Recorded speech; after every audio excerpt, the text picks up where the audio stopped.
ഈശോ മിശിഹായ്ക്ക് സ്തുതിയായിരിക്കട്ടെ.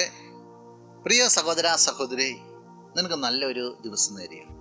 ഈശോ നിന്റെ ജീവിതത്തെ ഇന്ന ദിവസം സമർത്ഥമായിട്ട് അനുഗ്രഹിക്കട്ടെ.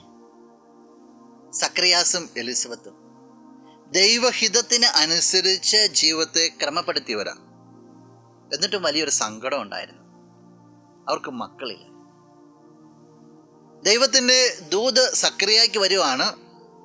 ഒരു പുത്രൻ ഉണ്ടാകുമെന്ന ഒരു ദൂത്, പുത്രൻ വലിയവനായിരിക്കും എന്നുള്ളൊരു ദൂത്. സക്രിയ അവിശ്വസിക്കുന്നുണ്ട്. പക്ഷെ പിന്നീട് അത് പൂർത്തീകരിക്കപ്പെടുകയാണ്. ഇത് പൂർത്തീകരിക്കപ്പെട്ടപ്പോൾ എലിസബത്ത് പ്രഖ്യാപിക്കുന്ന ഒരു വചനമുണ്ട്. വിശുദ്ധ ലൂക്കാ അറിയിച്ച സുവിശേഷം 1-ാം അധ്യായം 25-ാം തിരുവചനം. മനുഷ്യരുടെ ഇടയിൽ എനിക്കുണ്ടായിരുന്ന അപമാനം നീക്കിക്കളയാൻ കർത്താവ് എന്നെ കടാക്ഷിച്ച് ഇത് ചെയ്തു തന്നിരിക്കുന്നു. എനിക്ക് ഒത്തിരി അപമാനമുണ്ടായിരുന്നു, പക്ഷേ കർത്താവ് എൻ്റെ ജീവിതത്തിലേക്ക് ഈ അപമാനത്തെ മാറ്റിക്കളയാനായിട്ട് ഇത് ചെയ്തു തന്നിരിക്കുന്നു. ഈ വചനം ഒന്ന് കടമെടുക്കാവോ?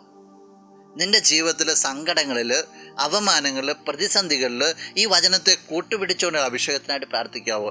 എൻ്റെ കർത്താവ് എൻ്റെ ജീവിതത്തിലേക്ക് ഇടപെട്ട് എൻ്റെ അപമാനം മാറ്റിത്തരും, എൻ്റെ സങ്കടം മാറ്റിത്തരും, എൻ്റെ പ്രതിസന്ധി മാറ്റിത്തരും. ഉറച്ചു വിശ്വസിക്കണം. ബാക്കിയെല്ലാം ദൈവം നോക്കി. നമുക്ക് പ്രാർത്ഥിക്കാം. കണ്ണുകൾ അടച്ച് കരങ്ങൾ. നല്ലവനായ കർത്താവേ, നിന്നെ അങ്ങ് സ്തുതിക്കുന്നു, ആരാധിക്കുന്നു, മഹത്വപ്പെടുത്തുന്നു. നിന്റെ നിറ സാന്നിധ്യത്തെ നന്ദിയോടുകൂടി ഓർക്കുകയാണ്.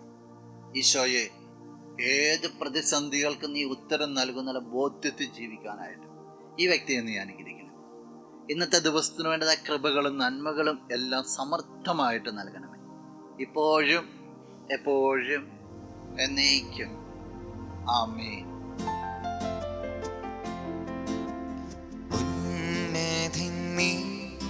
അത്യുന്നതൻ നീ, അങ്ങേ പോലൊരു